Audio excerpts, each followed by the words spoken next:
We can be mean to people, dishonoring, and flat out hateful. That need to stop, and I'm going to tell you how.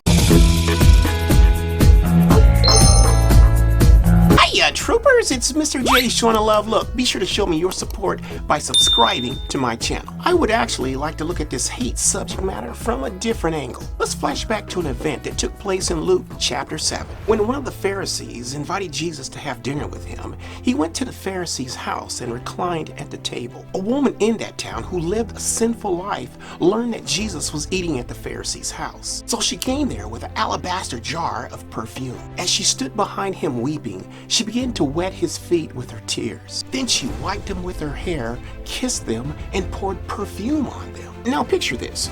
You have this religious leader that invited Jesus to his house to have dinner with him. In contrast, there's mention of a woman that's only known for her sins. And whoop, she shows up uninvited. Do you find it annoying when someone jumps into your business uninvited? Oh, hey Jay, I have a question.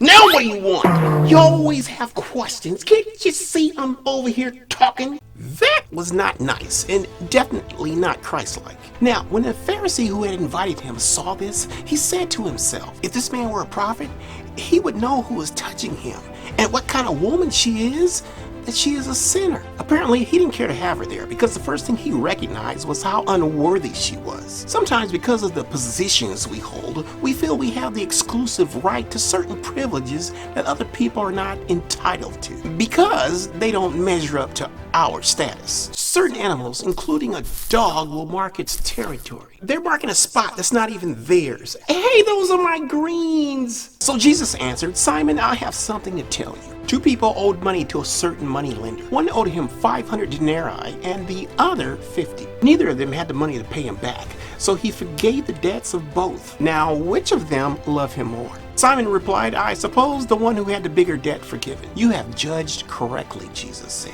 The Pharisee may have judged Jesus' illustration correctly, but he misjudged the woman's heart in his presence. It's strange how we know the correct answer to a situation, but our actions are quick to display that which is wrong. Then he turned toward the woman and said to Simon, do you see this woman? I came to your house, you did not give me any water for my feet, but she wet my feet with her tears and wiped them with her hair. You did not give me a kiss, but this woman, from the time I entered, has not stopped kissing my feet. This Pharisee probably felt like he was this big. If I was him, I would probably try to say, oh, look at the time, Jesus, your welcome has come to an end. Shall I arrange to have a donkey to come by and pick you up? Oh, but wait, Jesus wasn't finished. You did not put oil on my head, but she poured perfume on my feet. Therefore, I tell you, her many sins have been forgiven, as a great love has been shown. But whoever has been forgiven little loves little. Then Jesus said to her, your sins are forgiven. How is it that Jesus can forgive a person that has sinned against him, but we can't forgive that same person that sinned against Jesus, knowing that they did no wrong against us personally? And even worse than that, we want to condemn them? We want to keep someone's negative past pinned on them with a banner, and yet require everyone to forget about the dirt we've done. Jesus was able to understand the pain she felt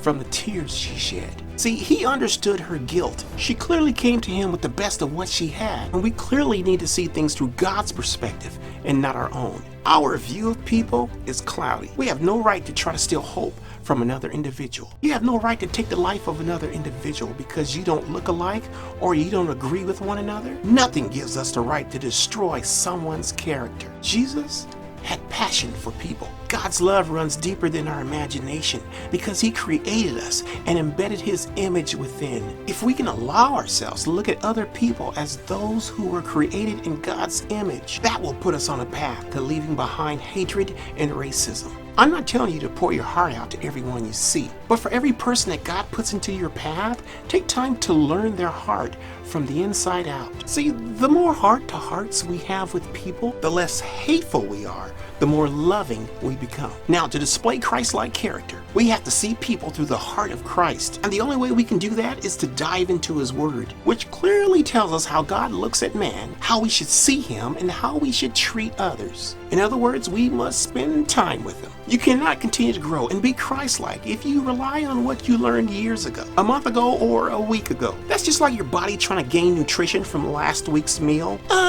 That's not gonna work. That's what we call starving our relationship. To be honest, we all need to do better.